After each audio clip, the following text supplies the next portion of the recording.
Greetings, welcome to me and Taro, जय द्वारकाधीश। तो आज का टॉपिक है आज सुबह की उनकी दिल की बातें।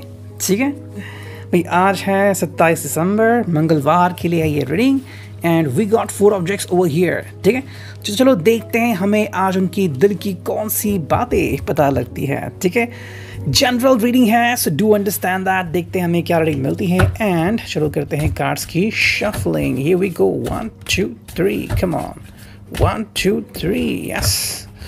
चुनते हैं कुछ कार्ड्स, देखते हैं भाई टैरो से भी हमें क्या अंडरस्टैंडिंग मिलती है। 3 तो कार्ड आ गए, चौथा कार्ड भी आ गया and we go the 5th one and 6th one. ठीक है, 6 कार्ड्स ही हमें मिले हैं and let's now focus on the energy oracle. मैं पहले ही सारे कार्ड्स ले लेता हूँ ताकि डायरेक्टली हम रीडिंग शुरू कर सके। ठीक है, that's it and nothing else. 1 and 2 and 3 and finally 4। ठीक है, सो 4 कार्ड हमें मिले हैं from the energy Oracle.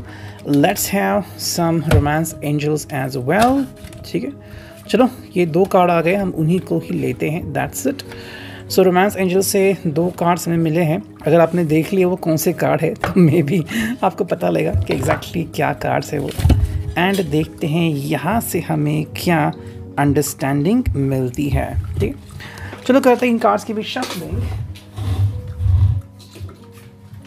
Okay and let's see कि हमें क्या कार्ड्स मिलते हैं। 1 2 3 एंड 4 5। ठीक है, तो चलो इतने सारे कार्ड्स हमें मिल चुके हैं, इसको रखता हूँ मैं साइड में and let's connect to our reading. Okay, so यहाँ पे मैं रखता हूँ कार्ड्स को एंड देखते हैं क्या रीडिंग हमें मिलती है। सो जो पहला कार्ड हमें मिला है वो है भाई व्हील ऑफ फॉर्चून। काफ़ी सुनहरा कार्ड अगर हम कहें तो व्हील ऑफ फॉर्चून की शुरुआत सुबह सुबह काफ़ी सही है। The person is in very good mood off having a head start. ठीक है, कहीं ना कहीं पे किस्मत पे काफ़ी ज़्यादा भरोसा है इस पर्सन को एंड किस्मत आज क्या उनके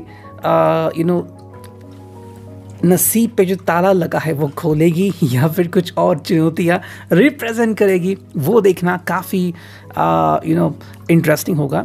कई बार हम कहते हैं कि भाई मुझे कोई चैलेंज मिल ही नहीं रहा है, और कई बार हम कहते हैं कि भाई बहुत चैलेंजेस मिल रही हैं, अब सरल दिन कब आएगा। तो उनमें से एग्जैक्टली क्या उनके सामने आने वाला है ये तो हमें खुद देखना पड़ेगा। नेक्स्ट कार्ड है 10 of cups. So wheel of Fortune के बाद जो नेक्स्ट कार्ड आ गया है वो डायरेक्टली कैंसर, स्कॉर्पियो, पाइसेस को रिप्रेजेंट करता है। एक बहुत ही हार्मनी वाला कार्ड जहाँ पे फैमिली, प्यार, डिवोशन प्रथम स्थान पे आता है। तो मे बी जो सबसे ज़रूरी बात है या फिर आई थिंक जो सबसे करीबी बात है जो उनके आई थिंक फॉर्चून से जुड़ी हुई है, उनके नसीब से जुड़ी हुई है, वो है आपकी ताकत, आपका विश्वास, आपका साथ। ठीक है, यहाँ पे उनकी फैमिली भी आती है, उनके ब्रदर सिस्टर भी आते हैं या फिर जिनको भी अपने दिल के बहुत करीब मानते हैं वो सब भी आते हैं। यानी कि सबको साथ लेके चलो एंड कहीं ना कहीं पे ये चाहते हैं कि हर कोई इन्हें अंडरस्टैंड करे, बिकॉज ये भी हर किसी को अंडरस्टैंड करने पे उतारू है। सबसे ज़रूरी बात जो ये है कि अगर ये सोचते हैं कि भी उनके ज़िंदगी में काफ़ी सुनहरे मौके इनको मिलने वाले हैं, तो क्या आप भी ऐसा मानते हैं? अगर वो चाहते हैं कि आप सब जो अपने अपने डिफरेंसेस हैं उसे भूल जाए, जैसे कि अभी अगर आप सिर्फ रिलेशनशिप में हैं लेकिन ना ही आप उनके फैमिली से मिले हुए हैं ना ही कुछ और, तो मे भी ये बात आपको इतनी ज़्यादा अंडरस्टैंडिंग नहीं लगेगी। लेकिन अगर आप मैरिड हो तो आपको पता लगेगा कि भाई जब वे कहते हैं कि भाई मेरी फैमिली के साथ चलो, फैमिली को कहते हैं कि मेरे साथ चलो, understand my wife, understand my husband, तो फिर चीज़ें बदल जाती हैं। तो अगर सब कोई अगर साथ में आना चाहता है तो क्या ये मुमकिन है या नहीं, वो भी देखना पड़ेगा। नेक्स्ट जो कार्ड है वो है डेथ की स्कॉर्पियो का कार्ड, अगेन वाटर साइन। भाई स्कॉर्पियो का कार्ड यहाँ पे क्या बताता है कि भाई कुछ चीज़ें हैं जिनको सेक्रीफाइस करना ज़रूरी है। सेक्रीफाइस मतलब क्या है कि जैसे कि हम कहते हैं कि भाई नहीं, तुम्हें अपना रवैया बदलना होगा, और कोई एक्चुअली में अपना रवैया बदलता है और जो नहीं बदलता। ओके, आपने ऐसी कई सारी कहानियाँ सुनी कि भाई प्यार में किसी ने धोखा खाया है या फिर किसी ने कहा कि प्यार में शर्त रखी है। तो ऐसी बहुत सी चीज़ें होती हैं जो हमारे हाथ में होती भी हैं और नहीं भी होती, जहाँ पे हम कहते हैं कि भाई मुझे प्यार सक्सेसफुल मिला नहीं मिला। तो डेथ यही एक इंटरेस्टिंग चीज़ है जो शायद इनके सामने आ सकती है।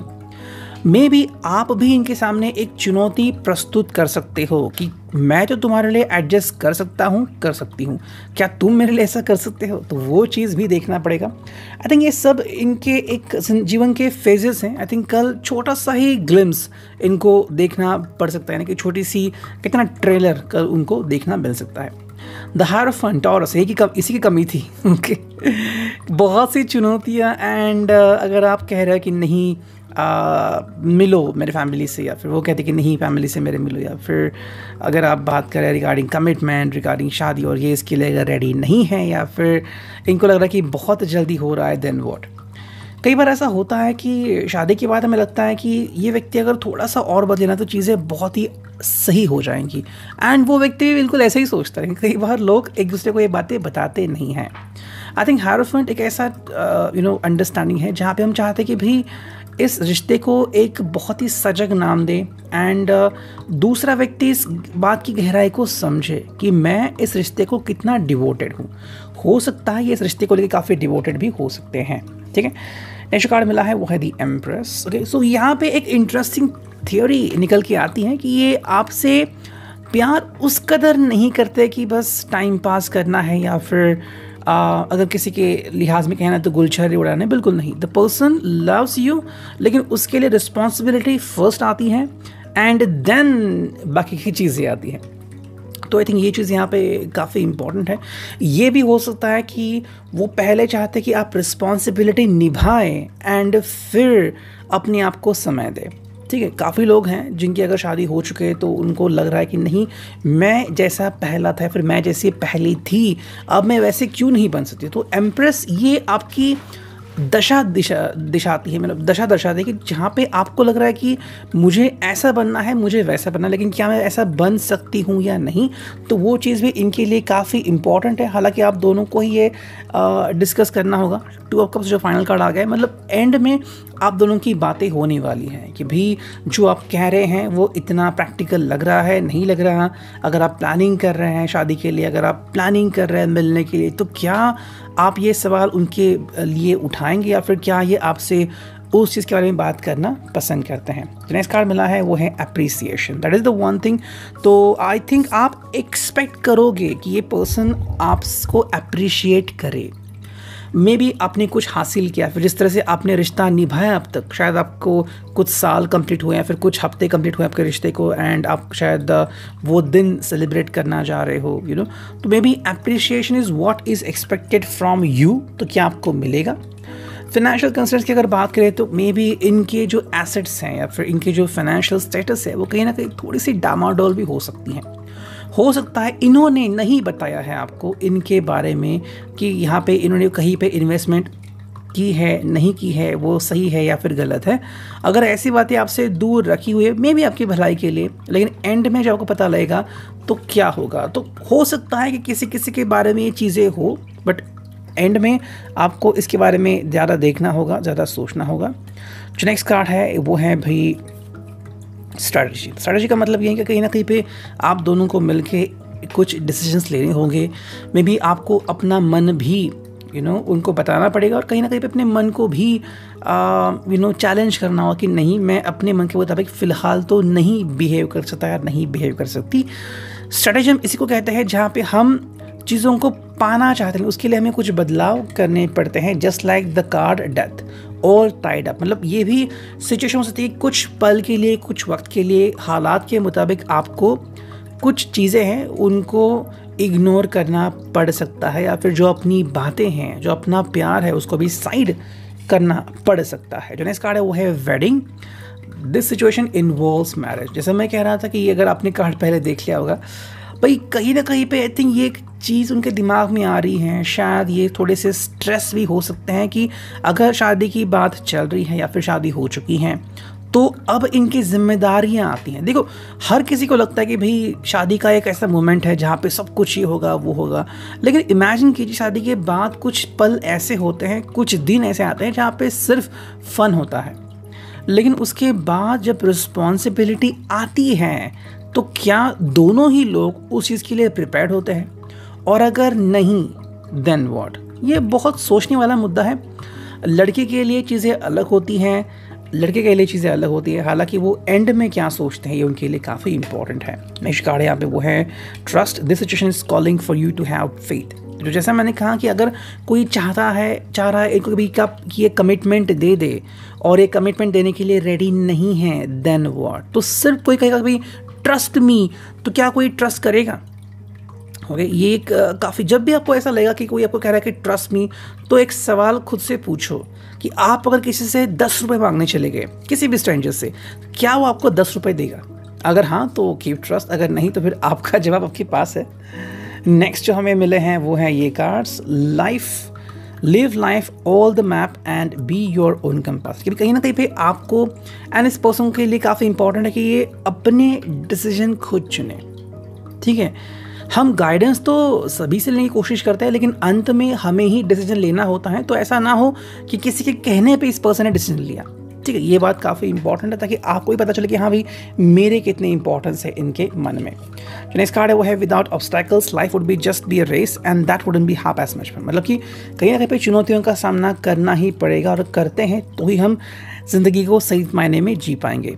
Expect problems and eat them for breakfast. तो कहीं ना कहीं पे अगर ये पर्सन चुनौतियों के लिए तैयार हैं तो फिर आपको भी फिक्र करने की ज़रूरत नहीं है। और अगर ये पर्सन इन लोगों में से हैं कि जो कहता है कि नहीं प्रॉब्लम तो चला जाएगा या फिर प्रॉब्लम को मुझे फेस ही नहीं करना चाहिए, तो फिर इसकी मानसिकता गड़बड़ा गई है। ठीक है, देखते हैं नेक्स्ट कार्ड में क्या मिले हैं। What are you waiting for. Okay, ये कार्ड आ गया है। कहीं ना कहीं पे अगर ये पर्सन डिले कर रहा है कोई बात को कहने के लिए, तो आपको भी समझना पड़ेगा कि इस बात से कोई फ़ायदा नहीं है। मतलब कि अगर स्ट्रेट फॉरवर्ड कहूँ तो देखो, अगर आपने सिर्फ कमिटमेंट इस वर्ड के ऊपर आप स्टिक हो, लेकिन ये पर्सन अपनी कमिटमेंट बदलता रहता है, फिर आप कहते हैं कि नहीं अगले साल 3, 4, 5, 6 साल हो गए या फिर कुछ महीने हो गए। देखो भाई, हर सेकेंड बहुत कीमती होता है। इमेजिन करो आपको अपनी फेवरेट मूवी देखनी है और आप लेट पहुँचते और जस्ट फिल्म 5 मिनट शुरू हो गई है, आपको कितना बुरा लगता है। आप कहते कि नहीं मुझे पैसे वापस चाहिए मेरे। सो अगर ये पर्सन इतना समय लगा रहा है तो आपके कितने प्रेशियस ईयर्स चले जा रहे हैं, आपको खुद तय करना होगा। जो फाइनल कार्ड वो है be who you have always wanted to be. जो आप बनना चाहते हो वो बनो। तो अगर ये पर्सन कहीं ना कहीं पे कॉम्प्रोमाइज़ कर रहा है तो करने की ज़रूरत नहीं है। ये पर्सन आपको एंड अपने घर वालों को भी साफ साफ बोल सकता है। अगर ये भी रिश्ते देख रहा है या फिर अपने मन के खिलाफ जा रहा है, कहीं पे होता है ना कि फैमिली कहती है कि नहीं तुम ये ट्राई करो, वो ट्राई करो, तुम ये पढ़ाई करो। भाई अंत में इस पर्सन को उस प्रोफेशन में जाना है। सो इम्पॉर्टेंट है कि ये पर्सन खुद के लिए क्या चुनता है और उसके बाद उसे क्या देखने के लिए मिलता है। So it reading, I hope it will resonate. See you next.